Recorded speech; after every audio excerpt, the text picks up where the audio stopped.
Allez, c'est maintenant l'heure dans toute liberté sur LCI. Nos éditorialistes commentent l'actualité, confrontent leur point de vue et débattent avec notre invité du jour, nos invités du jour. Aujourd'hui, une heure de décryptage et de débat sans tabou, sans langue de bois. En somme, en toute liberté, on est ensemble jusqu'à 10h. Au menu de ce mardi 30 septembre, 33% pour Marine Le Pen, 35% pour Jordan Bardella. Le dernier sondage IFOP montre que peu importe le visage, la marque RN culmine, comme si le Rassemblement national fonctionnait comme un thermomètre qui prend la fièvre française à chaque mesure. C'est précisément ce que raconte l'enquête de Christophe Bourseiller, les Le Pen, une fresque de 60 ans, qui nous rappelle que le clan n'est pas seulement une famille politique, mais un révélateur des fractures du pays. Alors, la saga Le Pen dit-elle quelque chose de nous, plus que d'eux? Et puis on parlera aussi du plan Trump pour Gaza, plan com ou plan de paix, et de cette dame de fer qui met enfin les femmes à l'honneur, disons qu'il n'est jamais trop tard pour bien faire en toute liberté. C'est tout de suite et c'est sur LCI. Alors, pour financer 22 nouveaux lits, l'hôpital d'Évreux lance un emprunt citoyen. Objectif, récolter 100 000 €. Un investissement sur 7 ans, rémunéré à 2,8%. On écoute Jérôme Riflet, le directeur de l'hôpital d'Évreux. On l'écoute. Le projet représente 380 000 € et nous avons choisi de lever 100 000 € par l'intermédiaire de cet emprunt citoyen. Le reste fera l'objet d'un financement bancaire classique comme on le fait habituellement sur les opérations d'investissement. Avec nous pour en parler sur le plateau dans toute liberté, Christophe Barbier. Bonjour Anaïs. Bonjour Christophe. Blanche Leridon, directrice éditoriale de l'Institut Montaigne. Bonjour Blanche. Et Guillaume Audat, notre grand reporter préféré. Qu'est-ce que ça vous inspire en un mot, cet emprunt? Très bonne initiative. Très bonne initiative, Blanche. Illustre quand même les difficultés financières lancinantes de nos hôpitaux publics. Moi, je trouve qu'il y a une zone grise. Et si d'aventure les Français n'y vont pas, qu'est-ce qui va advenir de cet hôpital? C'est 50 nuances de gris, vous êtes merveilleux. On est en ligne avec Daniel Simeka. Vous êtes médecin généraliste à Maison-Alfort et élu à l'Union régionale des professionnels de santé d'Île-de-France. Bonjour monsieur. Bonjour à tous. Alors, comment vous vous situez, vous, par rapport à cette initiative? Vous êtes plutôt Barbier, c'est-à-dire excellente initiative. Blanche, bof, ça en dit long sur l'état de nos finances publiques. Guillaume Audat, peut-être ben que oui, peut-être ben que non. Bon, ouais, pas vraiment, zone grise, quoi. Écoutez, c'est sûrement une bonne initiative quand on regarde la carence et le fait que depuis des années où tout le monde dit qu'on va dans le mur, maintenant on y est. Donc évidemment, il faut bien faire quelque chose et on peut saluer l'initiative de ce directeur d'hôpital. Moi, la question que je me pose immédiatement, c'est mais l'ARS de la région, elle dit quoi? Elle fait quoi? On l'entend pas. C'est juste c'est le directeur. Or, c'est la responsabilité quand même, l'organisation des soins. On n'entend pas cela. Moi, je trouve à la fois, évidemment, pour les gens de la région d'Évreux, c'est une bonne initiative, mais on doit quand même constater une accumulation de carences pour en arriver à ce genre de situation. Depuis le temps, vous savez que le Covid avait mis en évidence qu'on continuait à fermer des lits tout en disant qu'on en ouvrait, là on voit quelques années plus tard le constat, hélas. La question que vous posez en réalité, c'est comment est-ce qu'on en arrive à cette situation où effectivement dans un pays comme la France, un hôpital public doit faire appel à un emprunt citoyen. Mais la question vraiment que moi je me pose, c'est très honnêtement si les gens d'Évreux ne souscrivent pas à cet emprunt, qu'est-ce qu'il advient de ces lits d'oncologie, de cancérologie, etc., etc. Ça veut dire que cet hôpital, en réalité, ce qui n'est pas dit, c'est qu'il va fermer? Non, parce qu'on parle de 22 lits. Oui, mais 22 lits, ce sont des services, ce sont des malades. C'est 22 lits sensibles quand même. Mais donc il ne fermera pas l'hôpital. Si d'aventure les Français n'y vont pas, eh bien, il y aura ces 22 lits n'ouvriront pas et ce sont 22 lits quand même valorisés. C'est pas n'importe quel lit qui doivent être ouverts si mes informations sont bonnes. Donc ce sont des lits sensibles, si je puis dire, et des lits qui manqueraient à cet hôpital. Non, c'est vraiment vous savez, c'est comme un peu dans la recherche médicale. C'est très bien de faire appel aux citoyens, mais ça ne doit pas remplacer ou suppléer de façon totale à la responsabilité de l'État, quand même, d'assurer la santé des Français et surtout l'égalité sur tout le territoire de la santé des Français et de leur accès aux soins. Christophe, j'ai pas compris pourquoi vous étiez pour, parce que si les Français payent pour l'hôpital, même si sous forme d'une souscription, à quoi servent nos impôts ? Enfin, je veux pas. On paye d'un côté avec les impôts et surtout les cotisations sociales pour l'hôpital. Ça, on paye. C'est de l'argent qu'on donne, on ne le retrouve pas. Là, c'est un investissement, c'est un placement. On devient actionnaire d'un hôpital. C'est le bien public. Donc l'idée d'en être actionnaire en ayant éventuellement même son mot à dire, si demain les patients regroupés en collectif représentaient 10-15% de l'actionnariat d'un hôpital, ça pourrait être bien de les interroger.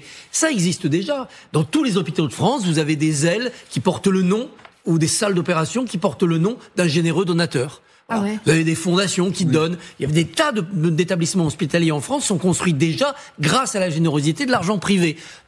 Générosité derrière laquelle il y a parfois aussi des avantages fiscaux. Pourquoi ne pas y associer le citoyen lambda qui pourra pas donner 5 millions pour construire complètement une aile de cancérologie, mais qui pourra donner un peu d'argent pour participer à cet effort collectif. Nous devons sauver l'hôpital. Nous devons sauver notre système social. Si nous ne voulons pas le faire en travaillant jusqu'à 67 ans, en travaillant 40 heures par semaine, en payant plus d'impôts, eh bien, il faut le faire comme ça. Blanche, vous avez l'air, vous doutez, hein ? Non, je doute pas je trouve que la mesure est intéressante, mais je trouve surtout que cet exemple-là, il permet d'illustrer un phénomène beaucoup plus vaste qui est vraiment celui de la détérioration des finances de nos hôpitaux publics. Il y a la Fédération Hospitalière de France qui a publié un baromètre l'an dernier qui montrait que vous avez 4 établissements sur 10 qui sont incapables de rembourser leurs dettes et donc incapables d'investir. Vous avez la dette, le déficit des hôpitaux publics, il s'est alourdi en 2024 à environ 2,8 milliards d'euros. Donc là, je trouve qu'on a un momentum politique intéressant. On parle beaucoup du budget de l'État, du projet de loi de finances qui doit être déposé et présenté par notre nouveau Premier ministre et son gouvernement. Il faut aussi penser au PLFSS, donc qui est le budget de la sécurité sociale et la part que vont occuper les hôpitaux dans ce cadre-là. Et c'est là aussi où on subit en quelque sorte les aléas politiques, l'instabilité. Si on avait un ministre de la Santé, un interlocuteur clair auquel on pouvait s'adresser, peut-être qu'on n'aurait pas recours à ces alternatives-là, parce qu'on aurait le sentiment qu'il y a quelqu'un à la manœuvre en face. Donc on voit là à quel point on subit aussi cette instabilité politique chronique et cette incapacité à pouvoir se référer à un interlocuteur unique. Daniel Simeka, est-ce que vous avez bon espoir ? Est-ce qu'on va pouvoir sauver le système français ? Écoutez, pour l'instant, on n'en prend pas trop le chemin, malheureusement.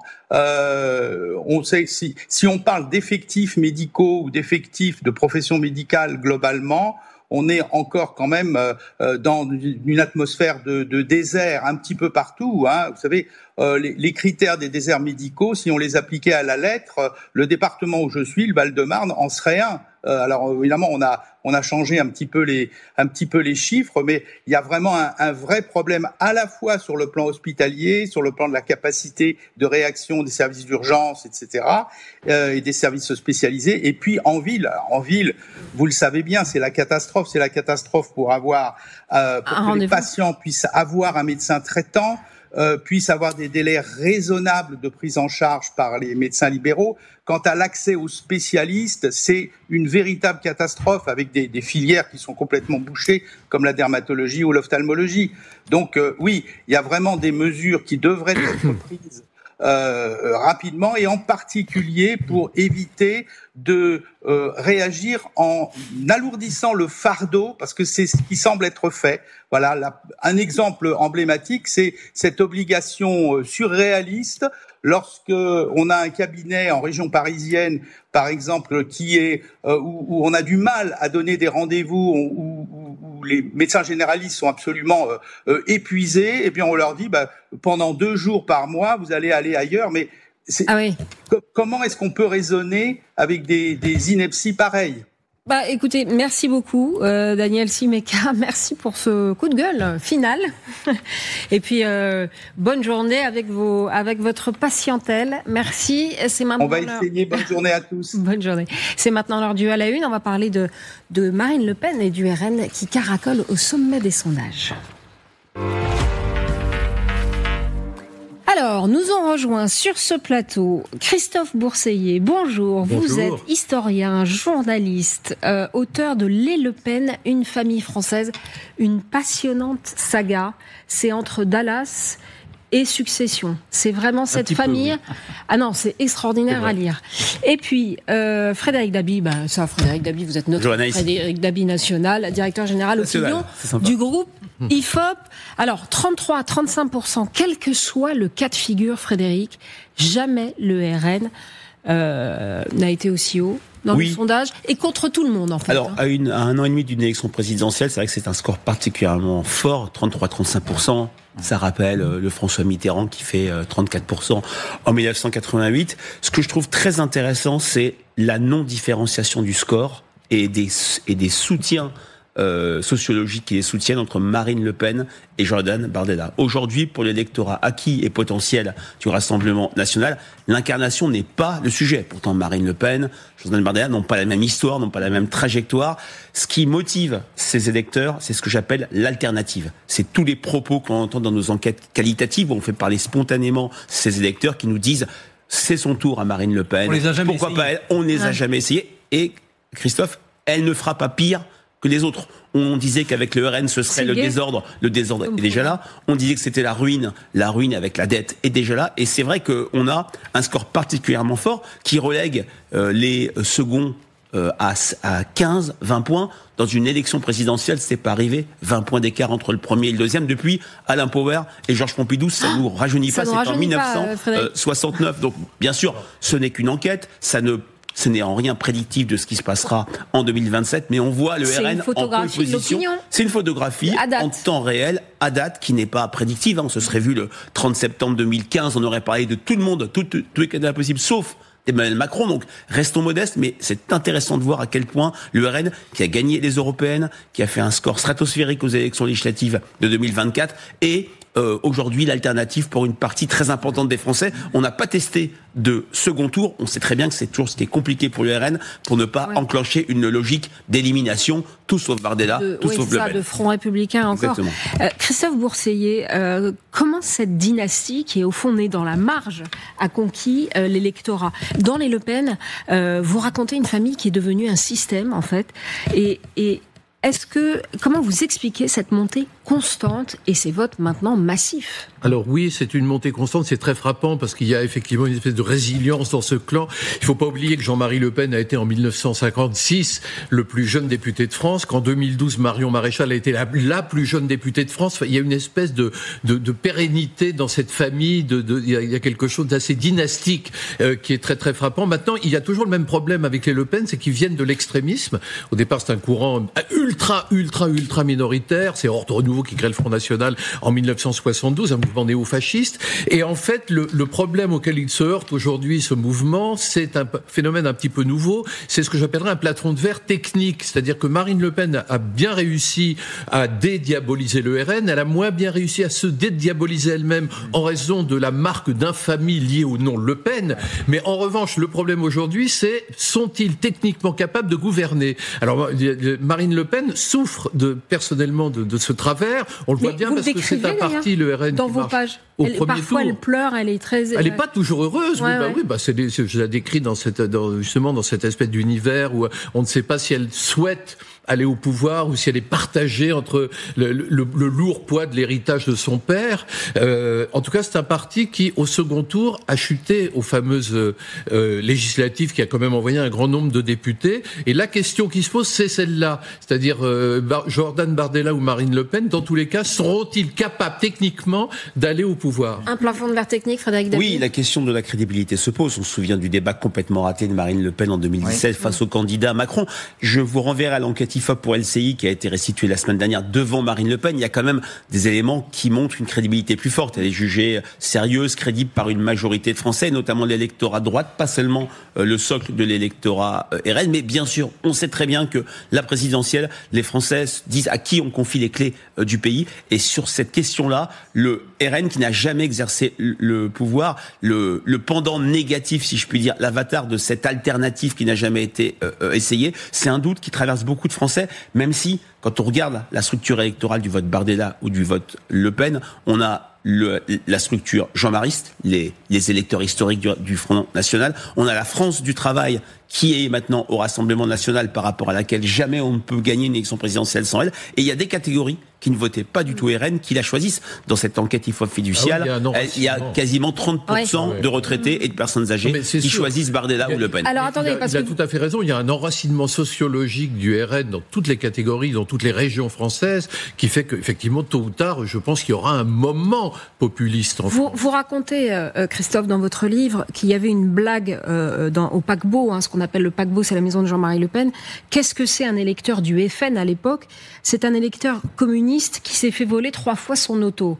Maintenant, c'est plus du tout ça, l'électeur du Rassemblement National. Maintenant, c'est tout le monde. Maintenant, c'est des régions comme la Bretagne ou la Corse, qui jusqu'à présent étaient épargnées, qui maintenant votent RN. Maintenant, c'est les retraités, par exemple, qui ne votaient pas du tout à l'extrême droite et qui maintenant votent RN. Donc, il y a effectivement un enracinement réel. Mais moi, je voudrais bien qu'on fasse la part entre le vote d'adhésion et le vote protestataire, parce que le vote RN au premier tour, pour dire que je suis pas d'accord, oui, mais au second tour, c'est là où ça devient plus délicat. Et le problème du RN, c'est de conquérir le vote du second tour. Je voudrais revenir sur 2 points concernant la dédiabolisation. Un point historique et un point si on se projette dans le futur. Le point historique, et vous le rappelez très bien dans votre livre, c'est qu'au départ, qu'est-ce que c'est la nomination de Jean-Marie Le Pen à la tête du Front National ?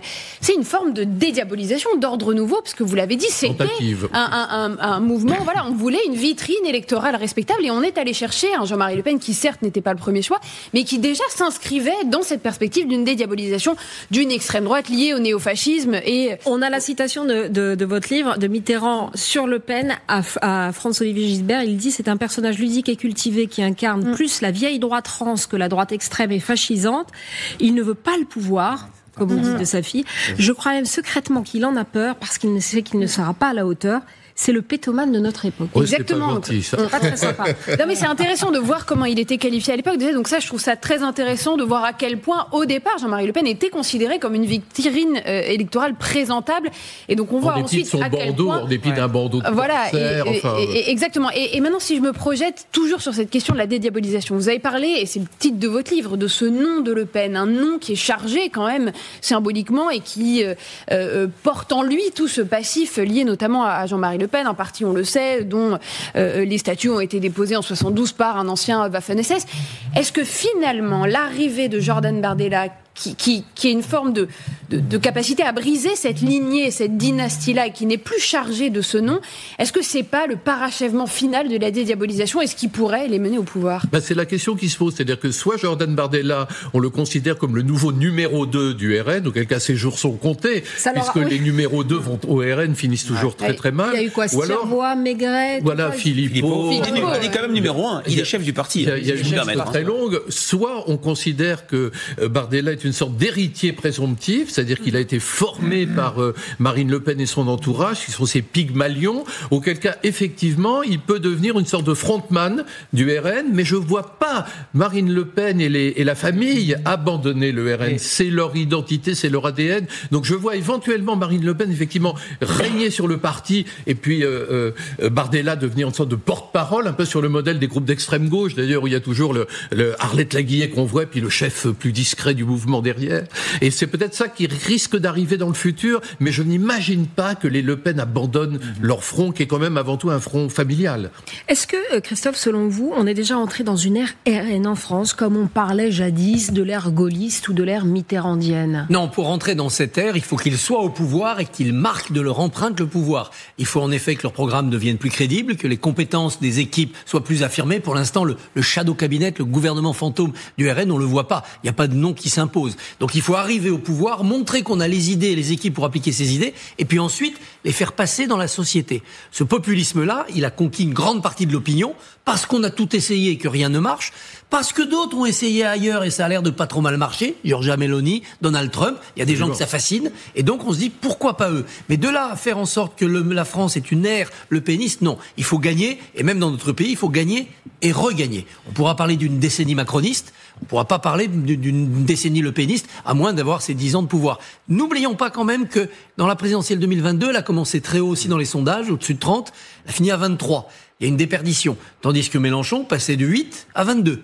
Donc vous voyez, les campagnes électorales sont pas forcément faciles pour un parti de ce type. Et il faudra être capable, dans le prolongement de ce que dit Christophe, d'être capable de gagner une élection à 2 tours, parce que c'est ça l'enjeu. Et ça m'amène à la question que je voulais vous poser. Christophe, cette grande saga, elle commence en 1928, elle a quasiment un siècle avec la... On a envie de la voir en série. De Jean-Marie Le Pen. C'est quoi ? C'est la rencontre d'une famille, je dirais, avec les circonstances de l'histoire, rencontre accidentelle, c'est-à-dire que les thèmes du RN s'imposent dans toute l'Europe et dans toutes les démocraties occidentales. L'extrême droite progresse. L'immigration, ça a toujours été porté par Jean-Marie Le Pen et maintenant par Marine Le Pen. C'est une rencontre accidentelle ou alors, au contraire, dans ce que vous écrivez, c'est une certitude faite? Non, Le Pen, avec cette idée qu'on finira par arriver au pouvoir. Ce que vous disiez tout à l'heure, in fine, est-ce que les Le Pen abandonneront à Bardella ou à Maréchal, qui s'appelle Maréchal aujourd'hui, le pouvoir et cette dynastie? Il y a une forme d'obstination, il y a une forme de fidélité à des idées qui ne sont pas les miennes, mais qui sont des idées très, très fortes et très présentes tout au long du parcours des Le Pen, tout au long, et une divine surprise en 1981, lorsque la gauche vient au pouvoir, les communistes viennent au pouvoir, et qu'à ce moment-là, ils voient les rangs de leur parti se gonfler de gens qui sont effrayés par cette présence des communistes au pouvoir. Et là, il y a une espèce de rencontre, mais quasiment miraculeuse pour les Le Pen, de leur noyau militant avec l'afflux d'adhérents nouveaux. Et à partir de là, effectivement, ils sont portés par le vent de l'histoire, peut-être, c'est-à-dire qu'ils sont portés par ces thématiques. Mais il faut savoir que c'est François Duprat qui va introduire la thématique de l'immigration au sein du Front National en 1978, et Le Pen, ça ne l'intéresse pas. C'est-à-dire que Le Pen, c'est un homme de l'Algérie française. Pour lui, les Algériens, voilà, c'est des Français. Les Algériens sont des Français, donc il a pas du tout en tête cette idée-là. Et c'est François Duprat qui vient du néonazisme, lui, qui est dans l'entourage immédiat de Le Pen, qui dit si, il faut lancer cette idée. 1 million de chômeurs à l'époque, c'est 1 million d'immigrés en trop. Et donc c'est la première affiche qui va lancer en 1978 cette idée-là. Auparavant, Ordre Nouveau l'avait lancé en 1973 de façon très résiduelle, en critiquant l'immigration sauvage. Donc ils étaient contre les illégaux, mais c'était un meeting qui s'est d'ailleurs très très mal terminé, mais ils avaient abandonné cette thématique, vous voyez. Et alors là, à partir du moment où ils lancent l'immigration, le mouvement et d'ailleurs le PCF va tenter de les imiter en 1980, puisqu'il va également lancer une campagne contre l'immigration.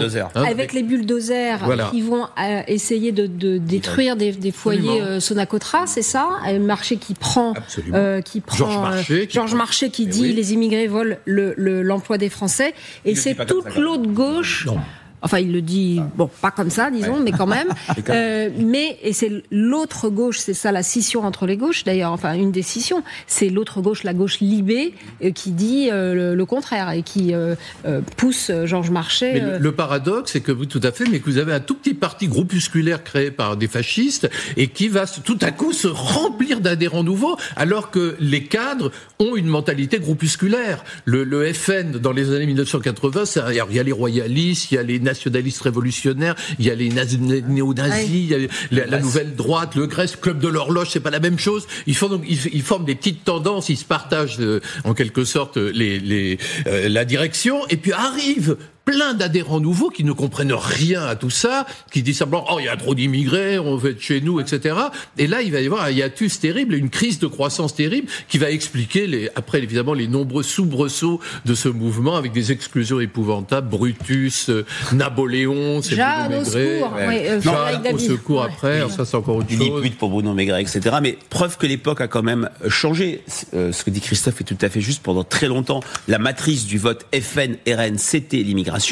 L'époque a changé. Quand je vois les données IFOP fiduciales pour TF1 et LCI à la présidentielle de 2022, aux européennes de 2024 et lors de la dernière dissolution, la première motivation du vote des électeurs RN, c'est le pouvoir d'achat. La deuxième, c'est l'insécurité.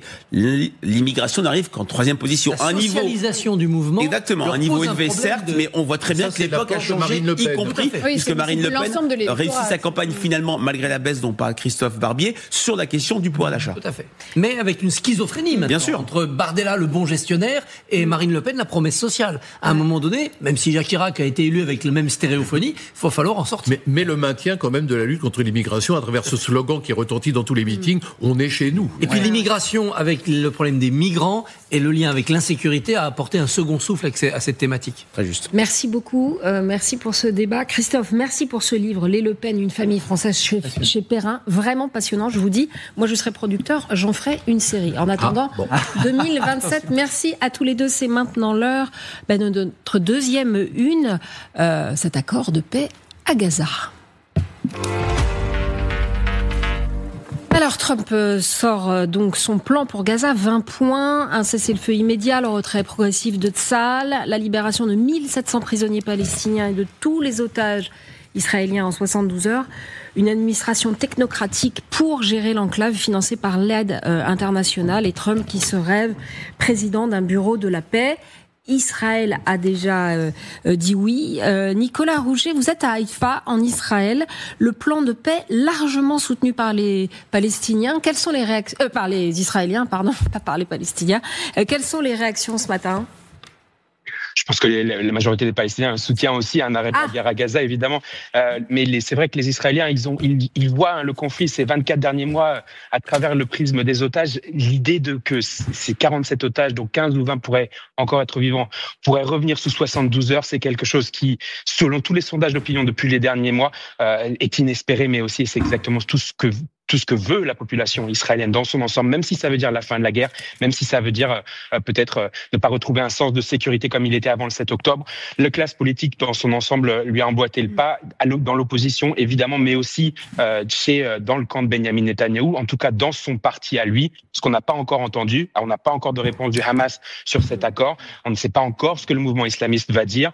Ça c'est peut-être perçu de sa part comme une capitulation et on n'a pas encore non plus entendu les voix de l'ultra-droite israélienne, les ultranationalistes, les sionistes religieux aussi, les suprémacistes juifs, qui peut-être pourraient faire tomber le gouvernement Netanyahou. Netanyahou lui-même, avant de repartir pour Tel Aviv dans la nuit, a tenu à faire passer un message en disant que, en revenant un petit peu sur ses pas, en disant que les troupes israéliennes resteraient dans Gaza, qu'il n'y aurait certainement pas d'État palestinien, ce qui va un petit peu à l'encontre de l'esprit du plan de la Maison-Blanche, justement sans doute pour préserver son gouvernement. Donc les prochaines heures qui vont passer, en attendant la réponse du Hamas, vont aussi être cruciales pour le champ politique israélien. Merci beaucoup Nicolas Rouget. Alors Guillaume Audat, qu'est-ce que c'est que cette affaire ? Un plan de paix ou un plan de com ? Vous avez écouté Nicolas, finalement, plus issu, un deuxième État palestinien. Coup de com', coup de pouce, coup de force. Il y a peut-être de ça, effectivement. On attend la réponse du Hamas. Bon, très honnêtement, il est sous intense pression, du Qatar et de l'Égypte. Il est sous la pression également de 8 États arabes qui ont adoubé ce plan de paix. Il est sous intense pression de sa population qui est exténuée, qui n'en peut plus de cette guerre et qui, pour partie, a été sacrifiée parce que le Hamas n'a pas non plus cédé. Ça fait partie aussi de cette tactique du Hamas. Toute la question, c'est en gros, et il l'a posé, Nicolas Rouget, dans quel terme, quelle narrative va employer le Hamas pour accepter ce qui n'est autre qu'une capitulation. Il est liquidé politiquement et militairement. C'est le fondement de ce plan. Ça annonce la fin de la guerre. Donc à ses yeux, c'est aussi le retrait progressif de l'armée israélienne. Mais on l'a entendu avec Nicolas, il n'y a pas véritablement de calendrier qui est posé sur la table.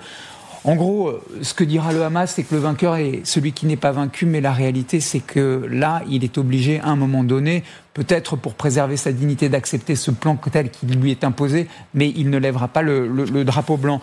Ce qu'il faut comprendre, c'est qu'en réalité, une fois de plus, cette population à Gaza, elle est exténuée. De temps à autre, elle a manifesté aussi en faveur d'une fin de cette guerre qui, encore une fois, a épuisé les femmes, les enfants, les vieillards, les populations civiles.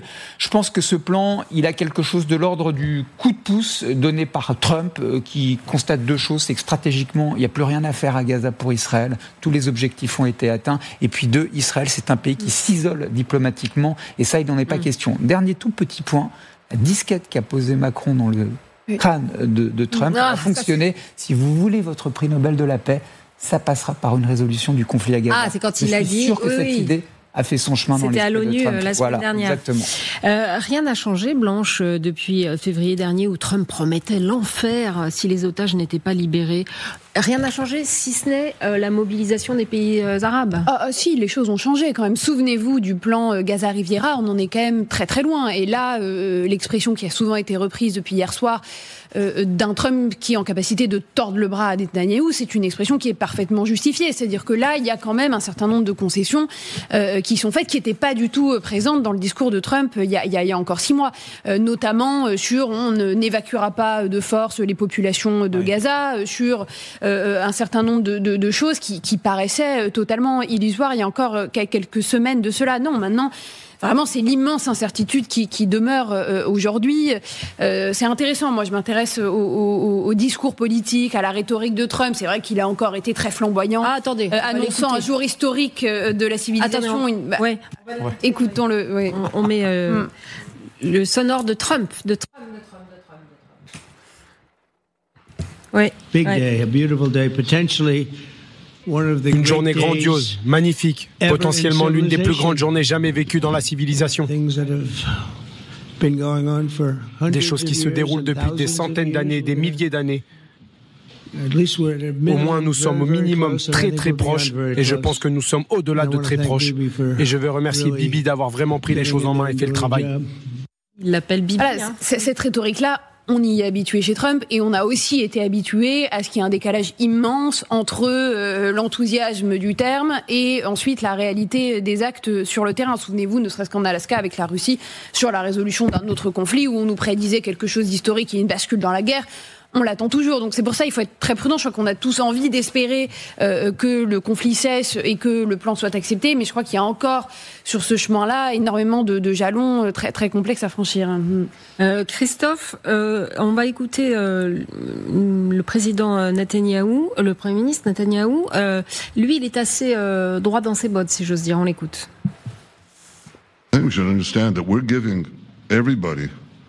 Je pense que nous devrions comprendre que nous donnons à tout le monde une chance d'en finir pacifiquement.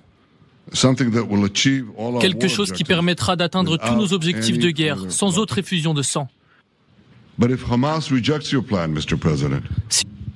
Ou s'ils disent l'accepter, mais font ensuite tout pour le bloquer, Israël va finir le travail elle-même. Mais ce sera fait. Fait recadrer clairement par Trump. La créature Netanyahou semblait avoir échappé à la maîtrise de Trump avec l'initiative des bombardements en Iran, à laquelle Trump s'est raccroché après, et puis surtout avec le bombardement au Qatar. Mais néanmoins, Netanyahou ne déroge pas de sa règle, vous avez entendu, atteindre tous les objectifs de guerre. Ces objectifs, depuis 2023, on les connaît. Ça veut dire que quand Trump dit aux guerriers du Hamas, aux terroristes, Netanyahou n'en pense pas moins. C'est-à-dire que Tsahal, le Mossad, ils vont rattraper les terroristes des mois, des années après, des milliers de kilomètres plus loin, ils ne lâchent pas. Évidemment, dans les tunnels du Hamas, aujourd'hui, il y a des recrues de la semaine dernière, des pauvres gamins qui ont dû se faire enrôler de force déjà là le 7 octobre et qui ont mené cette opération. Et Tsahal fera le tri. La guerre n'est pas finie, elle va se terminer peut-être sous la forme que l'on voit depuis le début de l'opération de chariot de Gédéon, c'est-à-dire une avance extrêmement destructrice, une aide humanitaire complètement enrayée et une image d'Israël à travers le monde qui s'est complètement effondrée. Guillaume Audin. Non, je pense qu'il y a aussi quelque chose de l'ordre d'une victoire sur laquelle va tenter de capitaliser Netanyahou. Et si j'avais une pièce à mettre, je pense qu'on pourrait se diriger vers des élections anticipées en Israël. Je vous explique pourquoi. Ça sera présenté par Netanyahou comme une victoire. Pourquoi ? Parce que le Hamas n'est plus en mesure de reproduire le 7 octobre. Le Hamas n'est plus une menace. Les otages vont rentrer. Si d'aventure le Hamas accepte ce plan, d'ici à 72 heures, les 48 otages rentrent et notamment beaucoup ceux qui sont vivants. Oui. Une vingtaine seront vivants et la plupart, malheureusement, rentreront effectivement dans des cercueils.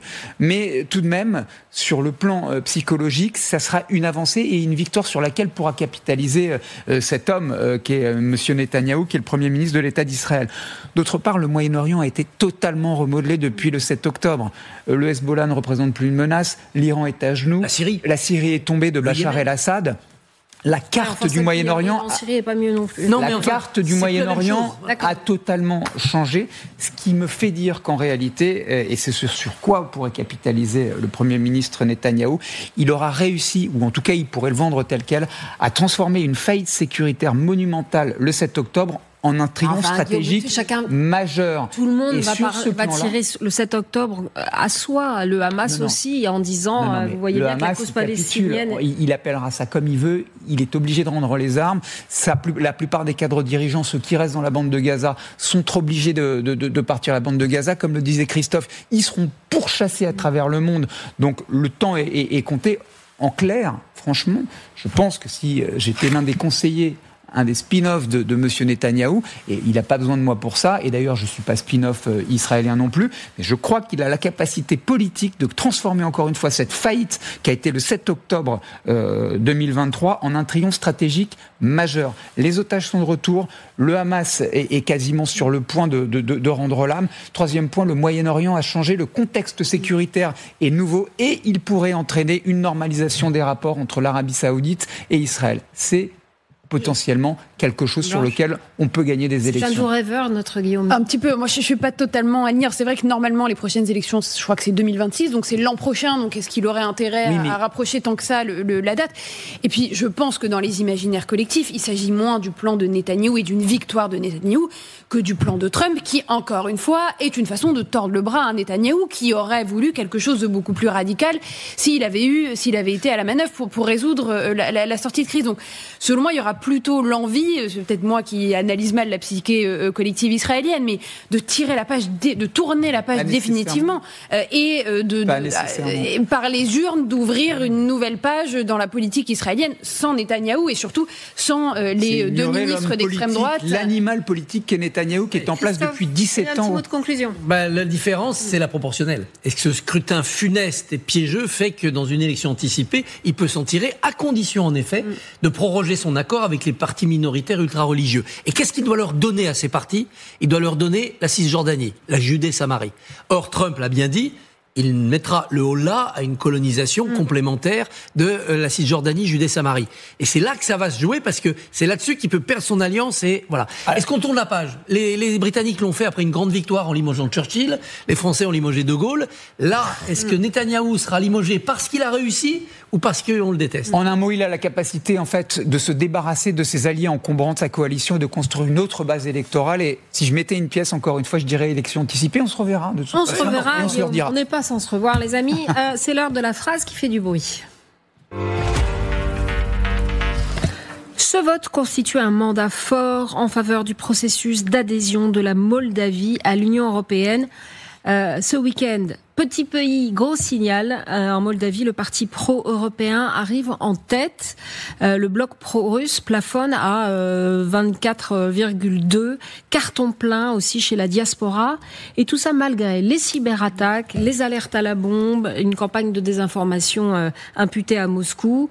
Bref, coup d'arrêt pour l'influence russe aux portes de l'Union européenne, Blanche ? Alors coup d'arrêt peut-être pas, mais en tout cas c'est une grande victoire pour le camp pro-européen de Maia Sandu, qui est la présidente de la Moldavie. Tout ça s'inscrit dans une séquence assez longue. Souvenez-vous, il y a un an, la Moldavie de justesse avait réussi à inscrire dans sa constitution l'adhésion à l'Union européenne comme un objectif. En ce mois d'août dernier, c'était Emmanuel Macron, Friedrich Merz et Donald Tusk qui s'étaient rendus à Chisinau pour affirmer tout leur soutien à la présidente moldave pro-européenne. Ursula von der Leyen s'y était rendue aussi. Ce qu'il y a derrière, c'est donc ce processus d'adhésion que la Russie de Vladimir Poutine cherche à entraver, parce que c'est un processus d'adhésion qui est intimement corrélé au processus d'adhésion de l'Ukraine. On sait que les deux pays ont déposé leur demande à peu près au même moment et que les difficultés de l'un entraînent toujours les difficultés de l'autre, et notamment le veto du Hongrois Viktor Orban, qui continue à s'opposer à l'adhésion de l'Ukraine et donc par ricochet celle de la Moldavie. Donc c'est une petite étape qui est franchie, elle est très importante, mais elle doit se poursuivre. Maintenant, Maia Sandu doit continuer à engager les réformes dans son pays pour accéder à l'adhésion à l'UE. Mais oui, effectivement, c'est une victoire quand même pour les pro-européens. C'est vrai qu'on a toujours tendance à regarder quand les pro-européens perdent, et là, je crois qu'il faut se réjouir de cette avancée-là. Vous dites réjouissons-nous avec Blanche Lorison? Oui, tout à fait. Faites le bon choix, disait Giscard d'Estaing aux électeurs français en 78.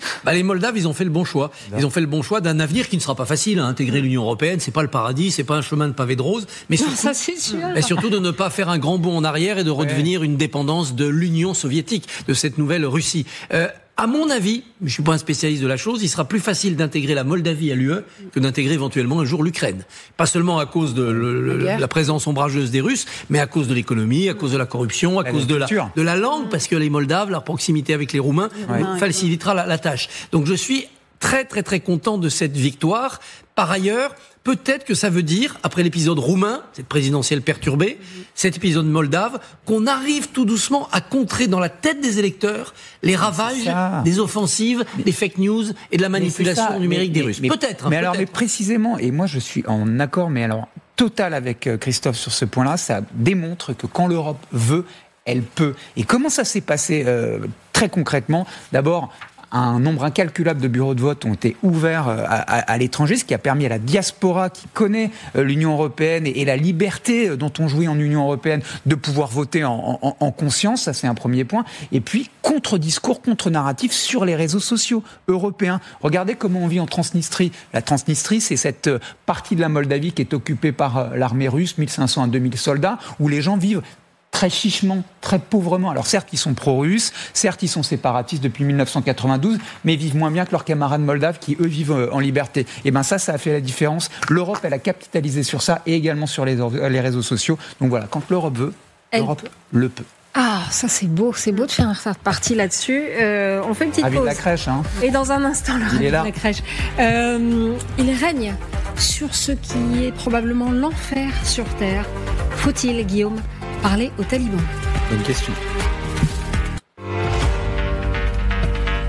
Allez, c'est l'heure de votre carton rouge, Guillaume. Ça fait longtemps que vous nous le promettez, celui-là, parce que il règne sur ce qui est probablement donc l'enfer sur Terre. Ils commettent contre les femmes un crime contre l'humanité, c'est-à-dire un acte criminel à l'encontre d'un groupe humain, en fonction, par exemple, là, dans le cas-là, de son genre. Et ils le font, Guillaume, en toute impunité. Ce sont les talibans.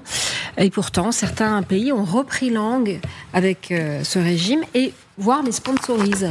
Alors là, c'est moi la ravie de la crèche, là. Et alors, en toute discrétion, Anaïs, évidemment, parce que si vous me passez l'expression, ça la fout mal, mais en effet, depuis un certain nombre de semaines, c'est ce que révèle le Financial Times, l'Allemagne, l'Autriche, la Suisse ont repris langue avec les talibans, ont envoyé des émissaires consulaires à Kaboul pour organiser, négocier le rapatriement d'un certain nombre de leurs migrants. Ça va plus loin. Ça va plus loin. Parce que des émissaires talibans ont même fait le voyage de Genève, si je puis dire, pour aller négocier également et identifier avec les autorités helvètes quels Afghans on pouvait vous renvoyer chez vous, messieurs les talibans. Alors officiellement, vous l'avez dit, on ne parle pas avec ce régime moyenâgeux qui étouffe sa population. Non, mais le Moyen-Âge avait ses bons côtés. Là, c'est opprime son opposition, mais qui surtout encage ces femmes, encage en mort vivante, oui. Les femmes en Afghanistan sous le régime taliban, ce ne sont pas des êtres humains, vous l'avez parfaitement dit, ce sont des objets reproductifs cachés comme on le voit là sous des burqas. Mais voilà, et on en parlait avec Christophe Bourseillet tout à l'heure, l'immigration en Europe, en France en particulier, elle est au cœur du débat. Et ça, les talibans qui sont parfaitement intelligents l'ont parfaitement compris. Ils ont besoin de briser leur isolement diplomatique et jouer sur cette idée que nous, Européens, on parvient pas à résoudre nos difficultés alors qu'on est des modèles de vertu et que on s'assoit un peu sur nos valeurs contre des charteurs. Donc oui, triple carton rouge pour ces raisons-là. Carton rouge parce que en réalité, on pourrait potentiellement envoyer des êtres humains à l'abattoir.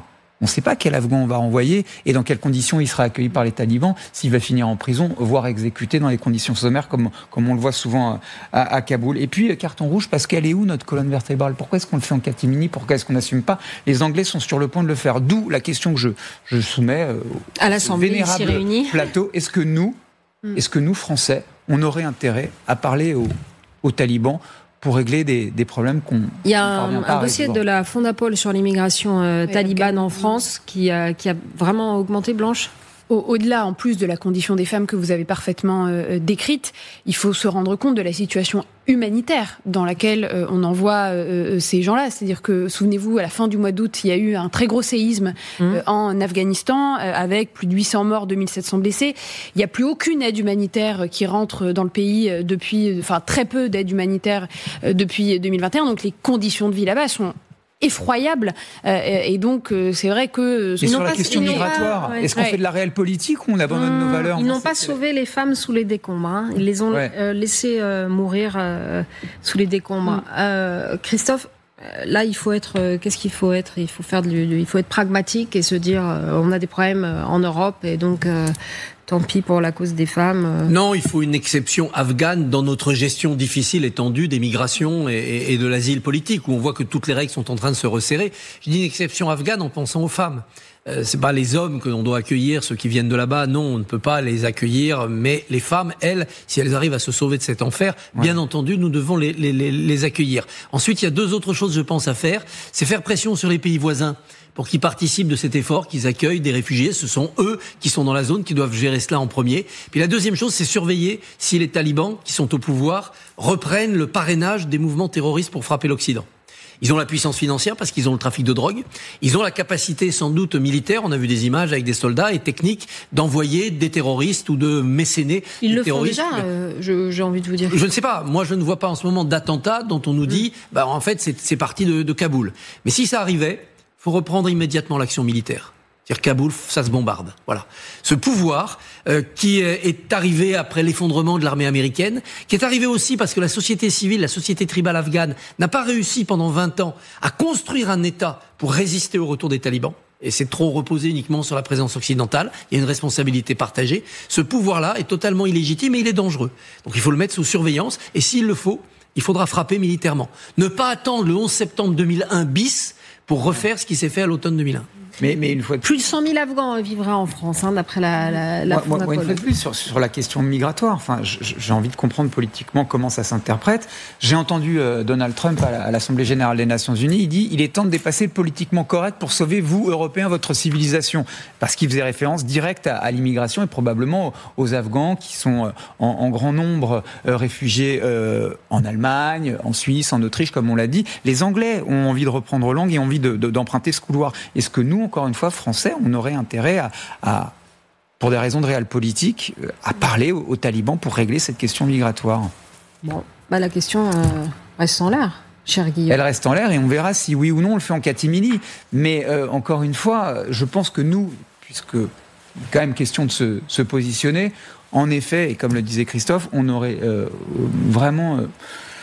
toute densité à affirmer nos valeurs et à dire qu'il est hors de question à un moment donné de reprendre langue avec des gens qui encagent leurs femmes dans ces conditions-là. Et pour nous opposer notamment, je crois que c'est Reform UK, donc qui est, vous savez, ce parti progressiste, pro-Brexit et d'extrême droite au Royaume-Uni, qui proposait même de payer les talibans pour récupérer... donc ça va quand même très loin, quand même, oui. La réelle politique migratoire. Dernière nouvelle du Premier ministre Netanyahou, Guillaume, qui dit qu'il n'a pas du tout accepté le principe d'un État palestinien hier dans le bureau de Donald Trump. Oui, il ne l'a pas accepté, mais encore une fois, il a eu le bras absolument tordu, puisqu'il a accepté le plan de Trump, et le point 19 de ce plan Trump, parce que je l'ai lu, il fait référence à l'établissement à terme, si les conditions sont sur la table, de la reconnaissance d'un État palestinien. Donc il a accepté le plan Trump, il a donc accepté les 20 points du plan Trump, il a accepté le point 19. Le point 19 fait référence à l'établissement à terme d'un État palestinien. Donc évidemment, maintenant, il va devoir vendre ce plan à son opinion publique, et surtout à sa coalition et ses alliés d'extrême droite que sont Ben Gvir et Smotrich. Ça va être une partie politique extrêmement difficile, mais encore une fois, je pense que une des hypothèses qui existent sont des élections générales anticipées. On verra. Et là, l'exercice d'analyse de discours comparé est intéressant parce que ce qu'il a dit pendant la conférence de presse à Washington n'est pas exactement ce qu'il a dit dans la vidéo qu'il a enregistrée en hébreu pour s'adresser à sa population. Et donc, il n'a pas du tout parlé de la même manière de cette perspective d'un État palestinien qui a été évidemment balayée d'un revers de main quand il s'adresse à sa population. Merci Blanche. Alors, on a une nouvelle rubrique, figurez-vous, et ça s'appelle « Il y a de l'espoir ». Bah oui, parce que dans ce monde quand même très agité, très noir, hein, Christophe, toutes ces incertitudes, on se dit que ça serait bien de jeter des coups de projecteur sur ce qui se passe bien, en fait. Et là, un coup de projecteur sur l'histoire oubliée. 72 femmes scientifiques vont être gravées sur notre belle Dame de Fer, comme si... Le monument le plus visité du monde rattrape quand même un siècle et demi de retard, parce que depuis 135 ans, elle brillait de 72 noms masculins. Que pensez-vous de cette initiative, Christophe ? Très bonne idée. Très bonne idée, parce que dans beaucoup de domaines, les femmes ont été occultées par l'histoire officielle, que ce soit la peinture, la littérature. Il y avait des talents qu'on n'a pas laissé s'épanouir, et quand ils s'épanouissaient, on ne mettait pas la lumière sur eux, sur elles. Et les sciences sont parfaitement coupables. Il y a d'ailleurs au théâtre de la Reine Blanche une série de pièces qui ont été montées sur des mathématiciennes et des physiciennes qui ont fait des découvertes majeures en Allemagne, en Angleterre, et qui ont été escamotées, dépossédées, volées de leurs découvertes, et plusieurs fois de leur Nobel, de leur prix Nobel. Donc c'est une manière de réparer. Nous, on a aussi cette manière avec les scientifiques françaises de les honorer sur la ferraille de la vieille dame, puisque c'est un personnage féminin, cette tour Eiffel. Néanmoins, je suis pour qu'on garde quand même sur le Panthéon l'expression aux grands hommes, la patrie reconnaissance, sachant que l'homme, avec un grand H, comme dans les droits de l'homme, c'est l'homme et la femme, et souvent d'abord la femme. Vous ne connaissez pas le microféminisme, Christophe. Le microféminisme, c'est agir dans tous les petits points où on peut agir. Et exactement, donc, et c'est d'oublier l'essentiel. Hommes et femmes. Non, et c'est d'oublier l'essentiel. Pas du tout, pas d'oublier l'essentiel. Dans l'homme avec un grand H, il y a d'abord la femme, et les droits de l'homme doivent beaucoup aux femmes. Ça, c'est vous qui le dites. Oui. Mais c'est mieux quand c'est écrit. C'est comme le port-salut. Blanche Loridon. L'initiative, elle est effectivement excellente. Donc, on attend avec impatience la révélation des 72 noms qui, je crois, sera annoncée cet hiver. J'espère y retrouver un certain nombre de noms qu'on connaît, notamment celui de Madeleine Pelletier, qui était la première femme médecin diplômée de psychiatrie, ou encore de la grande pédiatre Madeleine Bray. On sait à quel point les rôles modèles manquent en science, et à quel point on a besoin, pour susciter des vocations chez les jeunes femmes, d'avoir ces modèles inspirants, ces clés. Et donc, je pense que ça peut participer de manière très vertueuse à ce qu'on essaie de faire à coup de politique publique, à savoir renforcer l'attractivité des carrières scientifiques chez les jeunes femmes.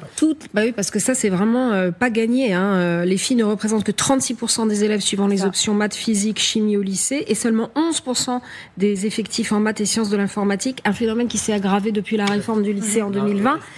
Il n'y a pas une petite fille de mon entourage, y compris mes filles, qui ne m'a pas dit « Mais maman, il n'y a pas de scientifiques, de grands musiciens, de grands peintres. » C'est incroyable, vous avez dit ça, Blanche, c'est très important d'avoir des modèles, de pouvoir s'imaginer, se projeter dans quelque chose d'artistique, de scientifique, quand on est une petite fille, même en France en 2025 encore, Guillaume. Finissez par acheter une partie de la politique municipale d'une femme, Anne Hidalgo.